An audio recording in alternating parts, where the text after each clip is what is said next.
For 17 years, Eli Graves was the voice in the dark, not famous, not celebrated, just known. Familiar to those who kept odd hours, the night shift janitors, long-haul truckers drifting through the pines, insomniacs cradling mugs of cold coffee at their kitchen tables. He spoke with a slow drawl, the kind that felt like an old flannel blanket draped over a tired body, not warm exactly, but comfortingly worn. From midnight to 4 a.m., rain or snow, holidays or not, he sat in a dusty booth, with fogged glass windows and a half-dead on-air sign glowing faint red above his head. The world outside the station was nearly silent. Crickets, wind through the trees, the occasional distant howl of coyotes. The static hum of the tower's signal was his only consistent companion. His show was called Whispers from the Woods. The Kui title had started as a joke.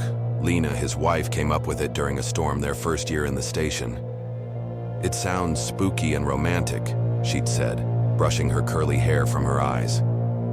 Like something people in small towns pretend not to believe in.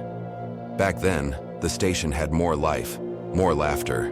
The two of them would trade off reading strange letters from listeners, stories of haunted wells, glowing orbs in the sky, figures standing by the roadside at night. Sometimes they got real paranormal investigators to call in. Once, they even got a prison guard who claimed an inmate vanished from a locked cell without a trace. Eli didn't believe most of it, but he wanted to. That was enough. The studio sat, alone at the edge of the woods about 15 miles outside of a town called Dunning Creek, a place so small it didn't even have a traffic light. Just a diner, a gas station, and a church with a crooked bell tower that rang at odd hours. Locals didn't come out to the station much, didn't need to. Eli brought the voices to them. He answered calls from the kind of people who didn't have anyone else to talk to. Drifters on the road, lonely old women who swore they saw their dead husbands walking through the trees, kids daring each other to call in and tell ghost stories. You could hear it in their voices sometimes, shaky, eager, a little desperate. And through it all, Eli listened, even if the stories were ridiculous. A man once called in to say a thunderbird stole his pickup. Another swore there were gnomes living under the Waffle House. Most nights were quiet, filled with hums, flickers, and the low thrum of distant music. Some nights, Eli would just read old folklore books aloud, legends of the Pacific Northwest, native stories of trickster spirits and shadow animals, but every so often, one would stick. A certain caller. A story that felt too specific. A scream in the background. A silence that lingered after the call ended. Eli never said it aloud, but some stories left him sleeping with the lights on. He never knew who was listening. His signal didn't reach far, maybe 2 counties if the weather was good. But sometimes he'd get a call from someone in Idaho. Once, Alaska. He'd ask how they found him. They'd say, "I didn't. The radio just tuned itself." Those were the nights that made his skin crawl. There was a particular feel to Whispers from the Woods. It wasn't sensational. It wasn't fake. It was raw, personal. Every crackle of the mic, every pause, every voice calling in from the middle of nowhere. It all added to a quiet, creeping magic. Over the years, Eli became part of the landscape. Like an old tree, no one remembered planting. His face never showed up in magazines. He never went viral. But for those who needed him, he was always there, until things started to change. But the show had heart once, before the shadows crept in, before the loneliness settled like dust in the corners of the studio. Eli Graves hadn't always been a bitter voice behind the mic. Once, he cared, genuinely. He believed in stories, not because he thought they were true, but because he understood their power. Even the wildest tales, he'd say, start with a feeling that something's not right. That's why he started Whispers from the Woods in the first place. Not for fame, not for money. There was none of that anyway. Just a belief that maybe someone out there needed to be heard, needed to know they weren't the only one who saw things in the dark. He didn't do it alone. Lena Graves was the soul of that show. She had a voice that smiled through the mic, and a laugh that made even the most outrageous callers feel like they were welcome. She believed that stories, especially the strange ones, were just history waiting to be understood. A former librarian and self-proclaimed folklore junkie, Lena filled the walls of the station with books on regional legends, audio tapes of interviews with old mountain families, hand-drawn maps with circled, cursed locations. They were a team. And late TUT. At night, when the signal buzzed to life and the world narrowed down to that little booth in the woods, they made people feel a little less alone. But then, she got sick, cancer, fast-moving, unforgiving. There were no signs at first, just fatigue, then coughing, then hospital lights that never dimmed. The doctors said maybe a year. She lasted 5 months. Eli never spoke on air about her illness. Not once. The night after her funeral, he was back in the booth, mic on, voice steady. Listeners thought it was strange, admirable even. But the truth was simpler than that. He had nowhere else to go. The house they shared was too quiet. Her books sat untouched. Her tea mug still lined the shelf. It was easier to stay at the station, sleep on the couch in the break room, drift through the hours in the comfort of static and old equipment. But he wasn't the same.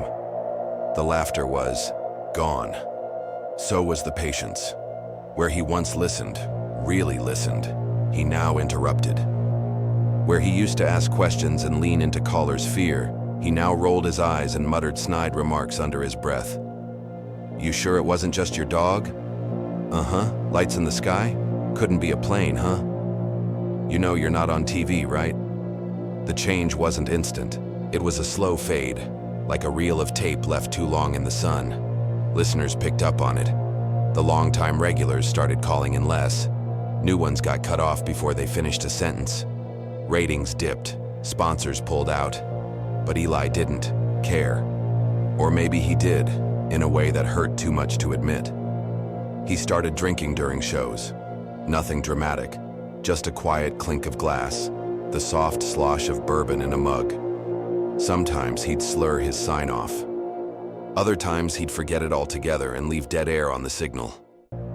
And then the letters came. At first they seemed like fan mail. Handwritten notes on old stationery, sometimes on notebook paper, the kind that crackles when you unfold. No return address, no names, just strange, sharp words. "Why didn't you listen? You laughed at her. Now she's gone. This is your fault." He read them live once, mockingly, half drunk with that bitter smirk in his voice.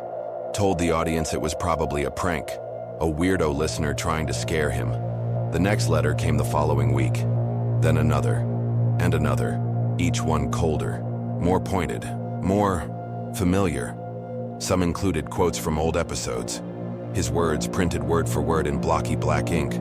Others mentioned details he'd forgotten. A caller's name, the time of a scream, the precise number of seconds a certain line went silent. Whoever was sending them, they were listening, not just to the shows, but to him. To things he hadn't said aloud in years. Still, he dismissed it, pushed it down, buried it under sarcasm and static until the package came. At first it was nothing, 1 or 2 letters, folded neatly, no return address, left in the mailbox outside the station, sometimes tucked between cracks in the front door, each one written on the same kind of old yellowing paper, lined, the ink faded, like it had been written by a trembling hand under candlelight. The handwriting was always shaky, almost childlike, like someone trying to write while shivering. The first letter just said, "Why didn't you listen?" Eli frowned, crumpled it, and tossed it into the desk drawer without a second thought. Probably some old caller still holding a grudge. It wasn't the first time a listener took things too seriously. The second came a week later.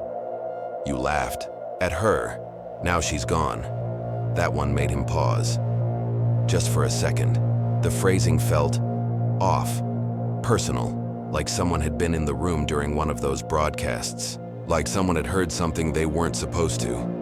He stared at the letter for a long time before filing it in the same drawer with the rest. The old wooden one that stuck when you pulled it too far. But the letters didn't stop.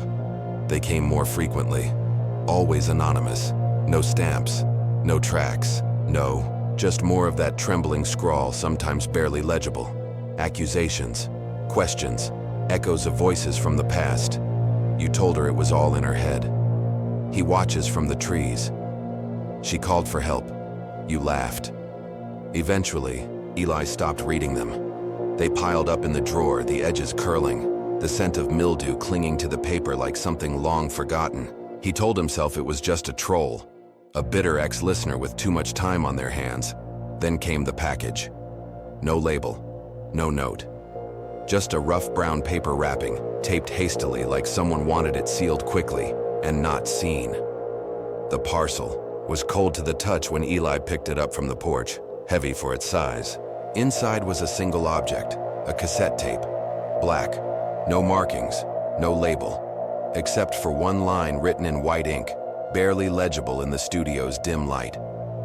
33 a.m. Something about it made his skin prickle. The handwriting was the same as the letters, that uneven, shaking script, like it had been written by someone terrified or in pain. Eli hesitated. He should have thrown it away. That thought crossed his mind, but something about the stillness of that night made him pause. Maybe it was the silence pressing against the studio windows. Maybe it was the loneliness. Or maybe, deep down, part of him wanted to be scared again, to feel anything besides the numb ache that had rooted itself in his bones since Lena passed. So he played it. Live. As the tape hissed to life, the air in the studio seemed to shift, thicker, colder. The red on-air light buzzed louder than usual, a faint flicker under the fluorescent hum. Then came the voice, a girl's voice, barely a whisper, so soft he had to lean in, eyes narrowing, breath held. "He's in the trees," she whispered. "He's watching me." The line crackled with static, warping the voice like it was coming from a mile underground. "Why don't they believe? Me?" Then the sound changed. A sharp inhale. The kind of breath someone takes right before they scream. And scream she did. Not clean, not theatrical. This was raw, choked, like someone being dragged underwater mid-sentence. There was terror in it, real, biting terror, the kind you couldn't fake. It punched through the static like a dagger. Then silence. No click, no end of tape, whir. Just silence. That deep, impossible kind of silence that makes you realize how loud the world usually is. Eli sat frozen. His hand hovered over the mixer, unsure whether to stop the tape or rewind it. His throat felt dry, tight. His fingers trembled in a way they hadn't since Lena's diagnosis. Because that voice, he knew it, not just vaguely. Not in the way a DJ remembers 100 callers from 100 sleepy towns. No. This voice had lived in his memory for years. Mara. A girl who'd called into the show 5, maybe 6 years ago. Young. Scared. Late one night, she said something was stalking her from the woods behind her house. She could hear it whispering her name. Said her parents thought she was having an episode, but she was certain something was out there.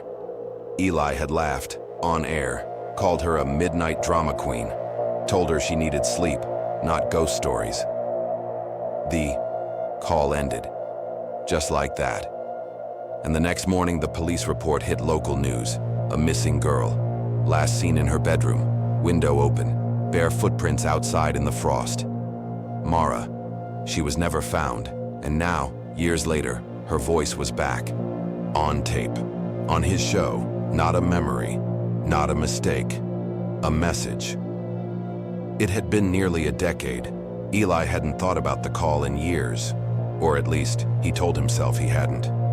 In truth, it had been buried, tamped down and cemented over like an unmarked grave in his memory. But memory has a way of clawing its way back up, especially when something wants it to. It was a late call, the kind he used to hate back when he still screened them himself. The clock read 3:24 a.m., just a few minutes from the end of the show. He was already coasting on autopilot, half drunk, half asleep, half listening. when the line lit up. Line 3, a teenage girl's voice, frantic, soft but wild with fear. She said her name was Mara. She lived out on the edge of the forest, in a trailer park nestled against a stretch of woods where the trees grew too close together and sunlight barely made it through. She said it started as rustling, then footsteps, then breathing. Every night, exactly at 3:33, something came to the edge of the tree line and just stood there. She never saw it clearly, not really, but she knew it was there. She said it whispered, her name, soft and broken, like wind through broken glass. Mara. She said it hadn't touched her, not yet, but it was getting bolder, closer. She could feel it pressing against the walls of her home. Watching from the windows, she was crying by the time she finished, and Eli, jaded, bitter, numb, laughed. He called her a midnight drama queen, said it was probably a coyote or a neighbor or her own reflection, told her to close her blinds and go to bed. The silence after he hung up was thick. Even the static felt ashamed. He didn't think about it again. Not until the next morning, when the news hit. Teen girl vanishes from forest trailer park. No leads. Her name was Mara. Police reports said she was last seen by her mother around midnight. Her bedroom window was found open, screen pushed, out. No signs of a struggle, no footprints. Just a cold, empty room, and a cell phone left off the hook. The search lasted weeks. Helicopters, tracking dogs, local volunteers scouring the woods with flashlights and whistles. Dogs picked up a scent, then lost it. It ended near an old logging trail that hadn't been used in decades. There was no body, no note, just silence. Eli didn't say a word on air. He didn't replay the tape. He buried the call, deleted it from the archives, burned the note he'd written with her name and number, buried it in the graveyard of all the stories he didn't want to remember. But memory, real memory, doesn't die. It waits. And now, the whispers were back. It started with the lights, flickering, once, then, again, always at 3:33 a.m. At first, Eli blamed the wiring. The station was ancient, built in the 60s, barely maintained. Power surges were part of the charm, but it kept happening, night after night, at the exact same time. The lights dimmed, the soundboard crackled, and the static, God, the static, it wasn't normal anymore. It was alive. It hissed and warped, climbing in pitch like a scream stretched too long. Sometimes it cut out completely, just for a second, long enough to make the booth feel like a tomb. Then came the tapes. Reels of old cassette recordings began, playing themselves in reverse. Eli hadn't touched them. He didn't use tapes anymore, not since the move to digital. But every morning, he'd come in and find the decks whirring, reels spinning backward, playing garbled voices that didn't sound like any show he'd ever recorded. He started listening closer. Buried in the noise were words, distorted, warped, sometimes too fast, sometimes slow as a heartbeat. Why didn't you listen? She called for help. He's still watching. Some nights Eli would freeze mid-broadcast, convinced someone was in the room with him, just out of sight, watching through the soundproof glass. A shape in the reflection, a breath not his own. He began locking the doors, barricading them with chairs. But sometimes the front door would still swing open on its own, just a few inches, just enough for cold air to slip inside and turn his spine to ice. There was never anyone there, not that he could see. And then, it got worse. He'd return from the bathroom to find his thermos moved, not just shifted, placed, carefully, as if someone had set it down for him. His chair would be turned ever so slightly, his notes rewritten in handwriting not his own. One night, he found the station's archive room destroyed. Every single reel of tape, hundreds of them, had been unspooled. Magnetic ribbon covered the floor like veins, tangled in loops, stretched from wall to wall. But one reel remained untouched, placed perfectly in the center of the chaos.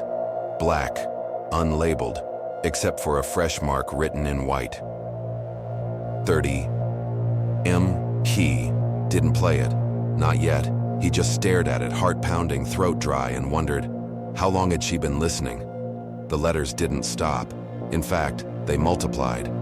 What began as the occasional anonymous envelope slipped under the door became a near nightly ritual, each one more frantic than the last, the writing more erratic.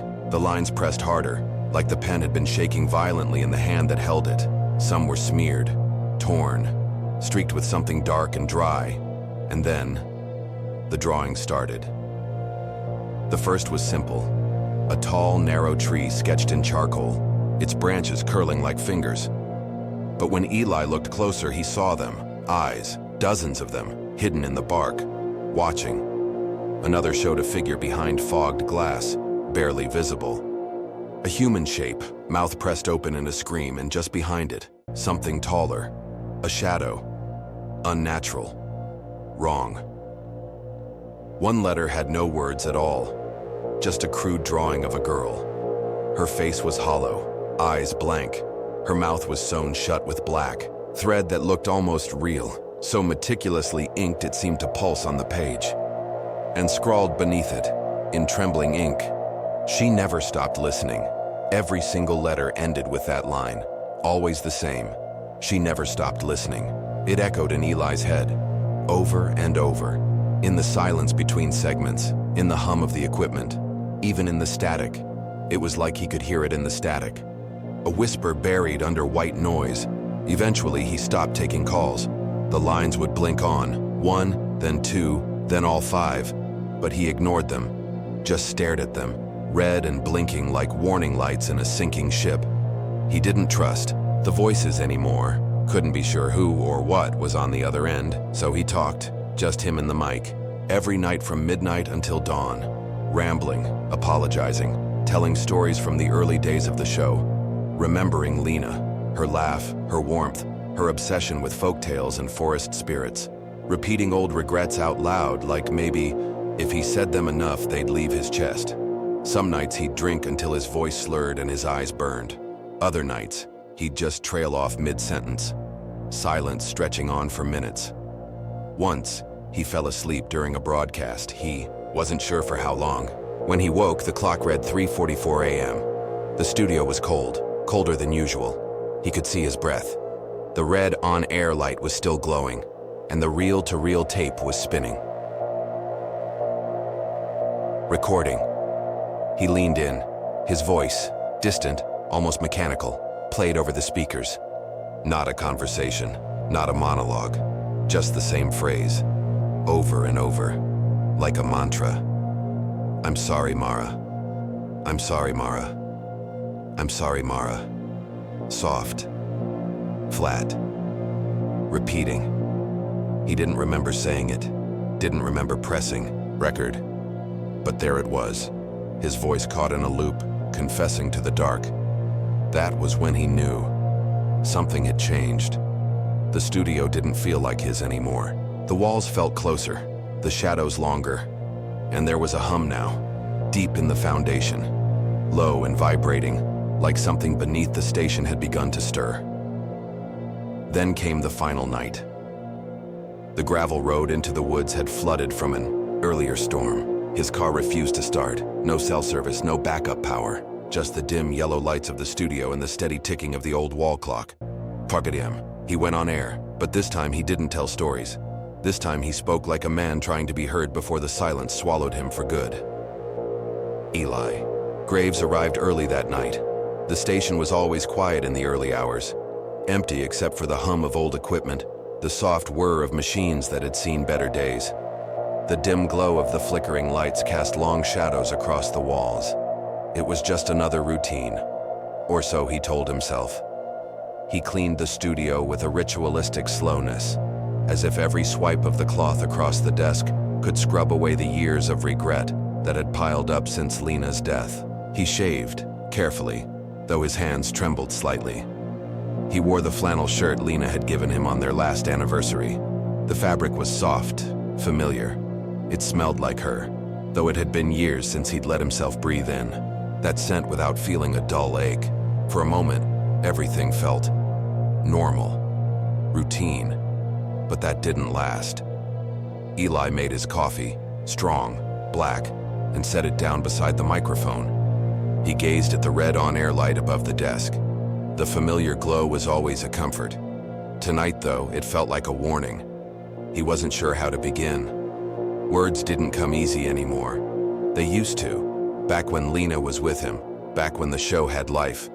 But tonight, there would be no intro music, no static filters to mask his voice, no calls to distract him, just him and the microphone, just the empty, suffocating silence. His heart raced as he finally spoke. This is Eli Graves, broadcasting for the last time. No calls tonight, just me. I used to think this show was about stories, but it's always been about listening. And I failed at that. I failed you, Mara. He paused, the weight of his words settling heavily in the air. There were no guests tonight. No jokes. No phone calls. Just him and the sound of his own voice filling the studio, the only audience being the invisible ones lurking in the shadows. If there's anything still out there, anything watching, listening, this is me saying I'm sorry. The words were heavy. He knew, deep down, that it was too late for apologies, too late for redemption. Mara had been gone for years. The static that haunted the studio had taken more than just a show. It had taken his sanity, his peace, his ability to even look at the trees outside the station without feeling the prickle of something watching him. He closed his eyes, breathing in deeply, as if he could draw the last bit of closure from the air itself. He let the microphone linger in silence for a moment. There were no more words, nothing left to say. He reached over to his coffee cup, but his hand froze. Something had changed. The red on-air light flickered, just once. A soft pulse of dimming light, like the station itself was breathing. The hum of the equipment seemed to warp, distorting, becoming something almost organic. Eli stared at the light, but he didn't reach for the switch. He didn't need to. He had already said everything. The red glow dimmed and the signal cut to static. There was no music, no sound but the hiss and crackle. And then, just like that, silence. When the morning shift arrived, they found the station eerily still. The door creaked open to an empty studio. There was no sign of struggle, no indication that anything was wrong. The old wooden chair behind the desk sat still, as though Eli had just stepped away for a moment. His keys were still hanging on the hook. His headphones rested gently on the microphone, almost as if waiting for him to return. It was strange. Too quiet. The kind of stillness that sent a shiver up the spine. They expected to find him sitting there, slumped over in front of the mic, his broadcast finally over. But there was nothing. Nothing but the lingering taste of cold air and a faint, unexplained tension in the room. As the new host, curious about what had happened, moved around the desk, they found it. A single cassette tape. New. Fresh. As though, if it had been placed there only moments before. It was unmarked. No label. Just a dark, empty disc, waiting to be played. At first, the new host hesitated. It was odd. In a place like this, everything old was sacred. All the tapes in the station had been archived, preserved. But a new one? This felt different. This felt wrong. They couldn't resist. They slid the tape into the deck, wondering what Eli might have left behind. The whirring sound of the machine starting up was jarring. It felt like the moment before something terrible happens, an electric hum building up like the air before a storm. The tape played, and as the sound began, something was off. The voice wasn't Eli's. It wasn't Mara's. It was his, soft, calm, almost content. The voice filled the studio, a slow, deliberate cadence, almost peaceful in its tone. Some stories deserve to be heard, even if they haunt you. The words rang through the speakers, and for a moment, the studio felt colder. The hairs on the back of the host's neck stood on end. They paused the tape, their hand hovering over the button as the room grew still again. But the feeling didn't go away. In fact, it grew. The air was thick with something dark, and so the station carried on. The night shift kept its rhythm. The broadcasts continued, but something was different. The listeners who had once tuned in religiously to whispers from the woods started to notice odd things happening on air. At precisely 3:33 a.m., when the world outside seemed to hold its breath, the static would return. But this time it wasn't just static. Some said they heard breathing, soft, steady, like someone sitting just behind them, inhaling slowly, exhaling slowly. Others reported hearing faint whispers, like voices just beyond their comprehension. Some swore they could hear a distant rustling, footsteps maybe, just before the signal was cut. It became a ritual for the most curious, tuning in at exactly 3:33 a.m. to hear what? The whispers? The breathing? The feeling that they weren't truly alone? The tapes, long forgotten in their dusty cases, began to play themselves. Sometimes backwards, sometimes forwards. They always led back to one conclusion. Eli had never truly left, and sometimes, just sometimes, you might still hear that voice. Soft, almost too calm. Not the voice of a ghost, not the voice of a caller, but Eli's voice, calling from beyond, still trying to make up for all the things he hadn't said, all the things he had failed to listen to. The Whispers from the Woods show was never the same after that night. The station kept airing reruns, as it always had. But something had changed. The curse, or whatever it was, remained, still lingering, in the airwaves, still reaching out to anyone who would listen. And sometimes, if you tune in at exactly 3:33 a.m., you might hear something too. A soft breath, a whisper, the hum of a voice that refuses to fade. Something that reminds you that even the things that haunt you can find a way to be heard. Are you ready to listen? Visit the channel, if you dare.